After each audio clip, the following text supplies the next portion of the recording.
Alors dans ce module, on va voir comment transformer des tableaux complexes en collections. Alors encore une fois, hein, pour que ce soit plus concret, on va illustrer ça. On va aller chercher un JSON. On va cliquer sur Arc JSON. D'ailleurs, on va s'amuser à créer une structure de JSON et un JSON. D'ailleurs, on va s'amuser à créer à partir d'un string JSON une structure. Vous allez voir, on va la générer automatiquement. Puis ça va vous entraîner aussi à écrire du JSON. Donc, on va se faire un petit exemple sympa. Voilà, on va dire par exemple qu'on veut, donc on va faire ça, on veut des consultants, voilà, le TJM de consultant, on va se faire ça. Donc là, on va faire ça, deux petits points, on va ouvrir les guillemets. En dessous, je vais avoir, hop, on va essayer de le décaler. Donc là, je suis en train de créer ma structure, je vais avoir mes consultants. En dessous, je vais avoir ma liste des consultants. Et ensuite, en dessous, je vais avoir mes consultants. Vous voyez, donc ça, c'est vraiment la structure qu'il faut arriver à imaginer. Donc, consultant, liste des consultants IT, informatique. Voilà. Donc là, pareil, je mets mes guillemets, deux petits points. Là, je vais ouvrir mon crochet. Hop, je vais à la ligne. Là, pareil, je décale, j'ouvre une guillemet. Donc, vous voyez, c'est assez facile. Et après, vous allez voir comment on va pouvoir vérifier simplement, justement, si notre JSON est bon. Donc là, ok, j'ai ouvert les guillemets. Maintenant, je vais aller là. Je vais ouvrir des guillemets, je vais taper non. Je vais faire deux points. On va l'appeler Romain, par exemple. Voilà. Et là, je vais venir faire du copier-coller pour que ce soit plus rapide. Toc, on va mettre âge, nationalité, spécialité et TJM.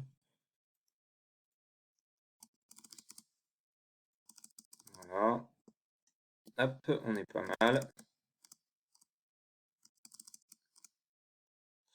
Donc là, on a dit qu'on mettait âge. Alors, comment on met l'âge? Voilà, âge. Donc on va dire, mettons, j'en sais rien, moi, 23 ans. Nationalité, on va mettre française. Voilà, spécialité, on va mettre développeur web, par exemple. Et enfin, le TJM, son taux journalier moyen, on va dire que c'est 400 euros. Voilà, donc là, on a notre première personne. Là, je vais pouvoir venir mettre... Ah, attendez, j'ai fait une erreur. Voilà. Donc là, je vais enlever ça. Je vais venir mettre... voilà, une petite virgule. Là, je vais venir copier-coller hop, ce bloc-là.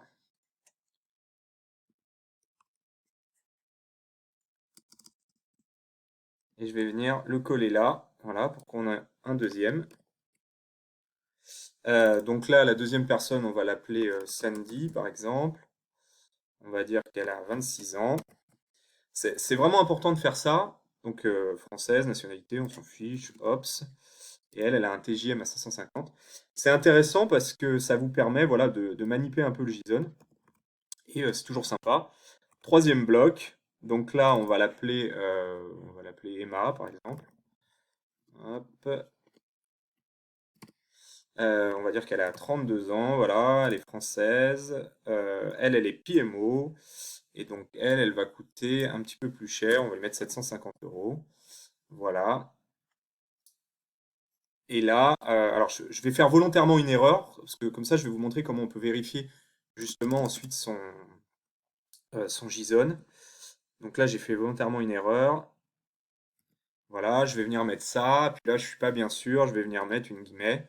Bon, voilà. Bon, j'ai un JSON qui ressemble à quelque chose, à peu près à quelque chose. Il y a quand même des erreurs dedans. Donc là, vous pouvez aller par exemple sur Google et taper vérification JSON. Voilà, moi j'aime bien utiliser celui-là. On clique dessus. Ici, on vient copier-coller notre JSON.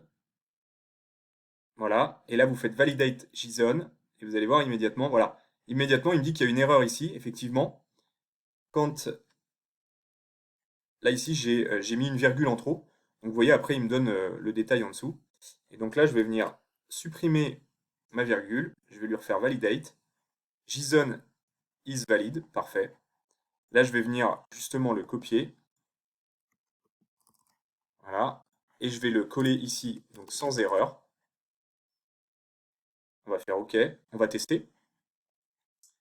Et là, normalement, hop, tout est bon. Voilà. J'ai bien toute la structure que je voulais, à savoir mes consultants, la liste des consultants IT, et en dessous mes différentes collections avec mes consultants et les différentes informations qui m'intéressent. Maintenant, à partir de ce JSON-là, on va créer une structure, create data structure. Voilà, on va l'appeler, on va la laisser comme ça. On va cliquer sur Generate, ça c'est vraiment super. Donc on va dire que forcément c'est du JSON. Hein.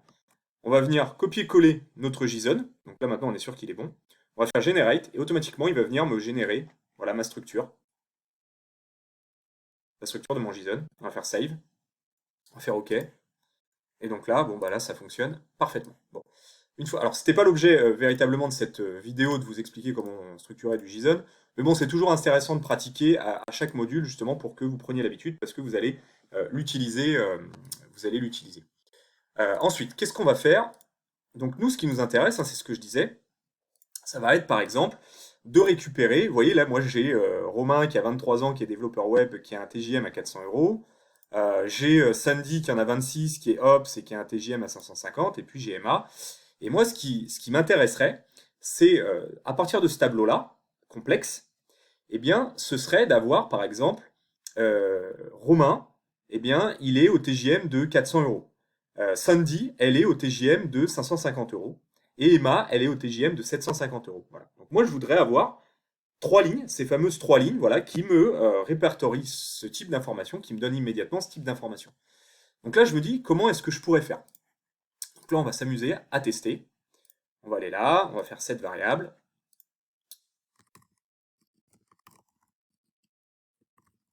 On va l'appeler toCollection.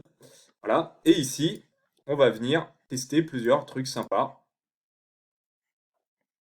Donc, alors, moi j'aime bien, hein, encore une fois, l'apprentissage par l'erreur. Donc là, on va vouloir, par exemple, cliquer là-dessus. Hein, on va prendre le array, là, le tableau. Hein, encore une fois, matérialisé par les petites parenthèses.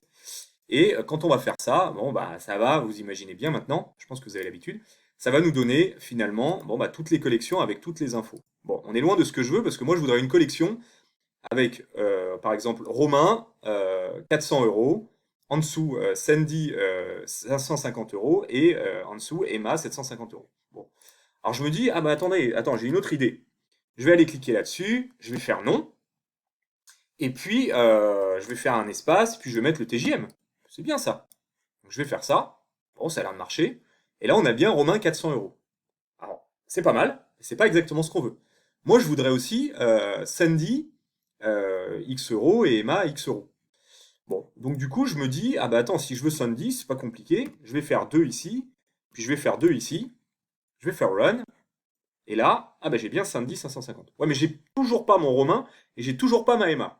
Alors comment est-ce que je peux faire? Bon là, du coup, là, je suis un peu en perte d'idée. Et donc du coup, hop, on va utiliser ce qu'on appelle la fonction ici, toCollection. Voilà. Alors elle n'est pas forcément très explicite, mais en gros, il nous demande de mettre un array, une clé et une valeur. Donc là, notre array, c'est facile, hein, c'est notre tableau, encore un, matérialisé ici. Donc nous, on va aller lui dire de chercher dans ce tableau-là.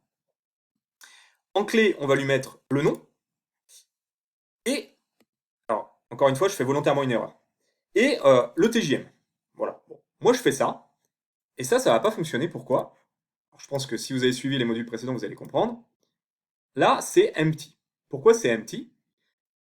Parce que ici, je suis venu mettre ces fameuses variables-là et je ne suis pas allé rentrer en dur eh bien, mes valeurs, mes fameuses rows, telles qu'ils ont été codées justement en dur. Hein, rappelez-vous, je ne peux pas mettre directement nom et TJM, il faut que j'ai cherché en dur le fameux row name qui est ici. Donc là, en l'occurrence, nom, avec un N majuscule. Donc on y va. Non. Et là, TJM, pareil, je reste dessus. TJM. Bon, là, en l'occurrence, il match. Donc, c'est parfait. Et là, on va faire OK. Et là, vous allez voir, ça va mieux fonctionner. Je vais cliquer sur To Collection, et là, immédiatement, j'ai mon Romain à 400 euros, ma Sandy à 550 euros, et ma Emma à 750 euros. Voilà comment est-ce que fonctionne justement cette fonction hyper puissante, To Collection. Et puis, dernière chose assez intéressante, c'est une fois qu'on a récupéré ça, hein, donc on a récupéré le fameux TJM de chaque personne, eh bien, qu'est-ce qu'on va pouvoir en faire? Eh bien, derrière, vous pourriez imaginer justement, parce que vous avez besoin que du TJM justement de chacune des personnes, et bien ensuite, vous pouvez aller dans Tools, cette variable, et puis vous pourriez directement aller récupérer, donc là, on va l'appeler TJM, et là, vous voyez, là, il y a une qui émane du module précédent, hein, c'est toujours ça, ça émane, la donnée, elle émane souvent du ou des modules précédents, et là, en l'occurrence, regardez ce qu'on a récupéré, et c'est ça qui peut être hyper intéressant après dans vos automatisations, c'est que vous avez récupéré eh bien, le TJM justement d'une personne en particulier. Alors là, on est allé récupérer en qui on est allé récupérer Romain, Sandy, Emma. On aurait pu très bien, on va supprimer ça, on aurait très bien pu dire que nous on voulait pas le nom, mais qu'on voulait, hop, qu'on voulait la spécialité. Donc spécialité, ok, ça s'écrit comme ça. Donc là, on va noter spécialité. Voilà, on va faire run. Donc là, immédiatement, il va non plus me les classer par nom des personnes, mais par spécialité. Donc on sait qu'un développeur web, c'est 400 euros, un ops, c'est 550 euros, et un PMO, 750 euros, dans notre panel, nos possibilités. Et là, du coup, qu'est-ce qu'on veut faire? Moi, je vais avoir besoin de réutiliser le TJM d'un développeur web, et je vais pouvoir cliquer sur cette variable, ou alors imaginez la mettre n'importe où, en fait. En fait, je la récupère véritablement en tant que variable, hein. Donc là, je vais l'appeler TJM par spécialité, par exemple. Je vais cliquer là-dessus et regardez là ce qui apparaît, émanant du module précédent. Eh bien, voilà, moi je veux récupérer le TJM d'un développeur web. Je clique dessus et immédiatement, eh bien, j'ai le TJM de mon développeur web. Vous voyez? Donc c'est ça en fait qui est aussi hyper intéressant, c'est dans cette manipulation qu'on va pouvoir faire ensuite en récupérant des variables de tableaux complexes, etc.